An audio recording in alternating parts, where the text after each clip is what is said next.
Hello friends, आज हम index function का यूज़ करना सीखेंगे। इंडेक्स फंक्शन का यूज़ हम तब करते हैं जब किसी कॉलम और रो के बेस पे हम वैल्यू को फाइंड करते हैं। अब जैसे हमारे पास इस शीट के ऊपर ए वाले कॉलम में कुछ इंडेक्स नंबर है, बी वाले कॉलम में इंडेक्स साइज है और सी वाले कॉलम में जोन दिए गए हैं। इस रो कॉलम के बेस पे हम प्राइस को फाइंड करेंगे।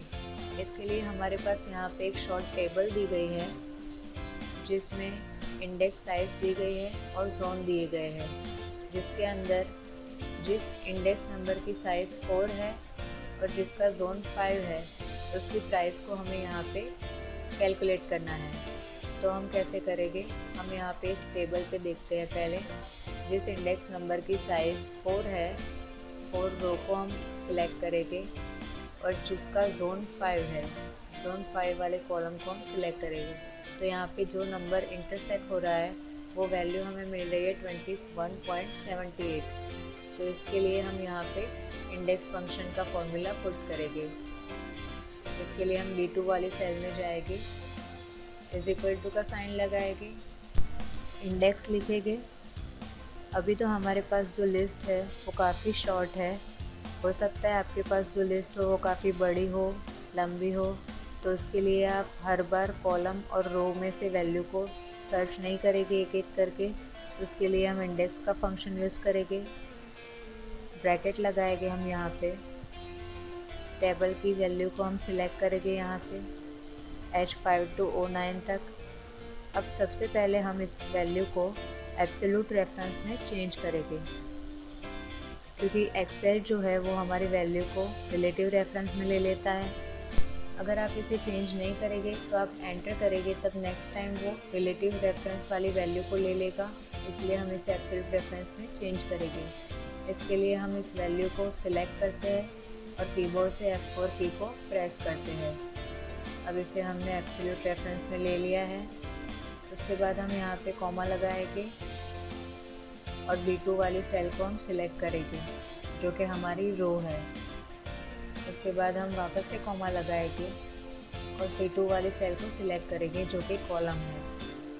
अब ये रो और कॉलम को इंटरसेक्ट करके हमें वैल्यू देगा। ब्रैकेट क्लोज करके एंटर करते हैं तो आप यहाँ पे देख सकते हैं जिसकी इंडेक्स साइज 4 है और जोन 5 है उसकी वैल्यू यहाँ पे हमें डिस्प्ले करवा रही है D2 वाली सेल में।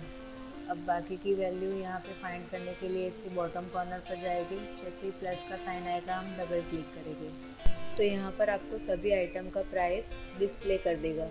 अब आप यहाँ पे D2 वाले सेल में जाते हैं जहाँ पे आप डबल क्लिक करते हैं या फिर कीबोर्ड से F2 की को प्रेस करते हैं। तो आप यहाँ पे देख सकते हैं हमने यहाँ पे टेबल की रेंज को लिया है।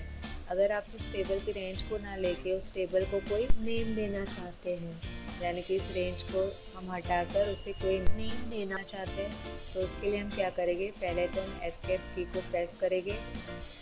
उसके बाद हम यहाँ पे इस टेबल को सिलेक्ट करेंगे। टेबल को सिलेक्ट करने के बाद यहाँ पे नेम बॉक्स में जाके सिंगल क्लिक करेंगे और जो भी नेम यहाँ पे आपको टेबल का रखना है वो यहाँ पे आप एंटर कर देंगे। जैसे कि हम यहाँ पे एंटर करते हैं प्राइस टेबल। हमने टेबल का नाम जो है वो ले लिया है प्राइस टेबल।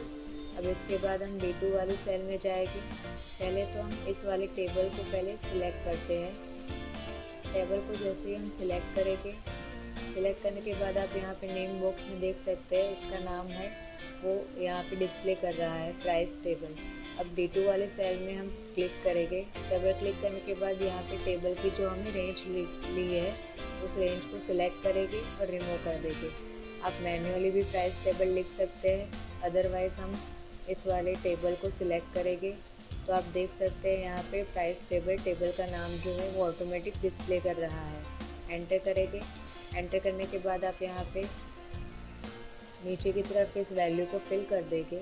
फिल करने के बाद आप यहाँ पे किसी भी सेल में जाएंगे तो आप फॉर्मूला बार में देख सकते हैं वो आप रेंज ना लेकर उस टेबल का नेम डिस्प्ले करवा रहा है। तो आप यहाँ पे देख सकते हैं जो वैल्यू है वो सेम है, बस उसका लिखने का तरीका है जो डिफरेंट हो गया है। Thank you.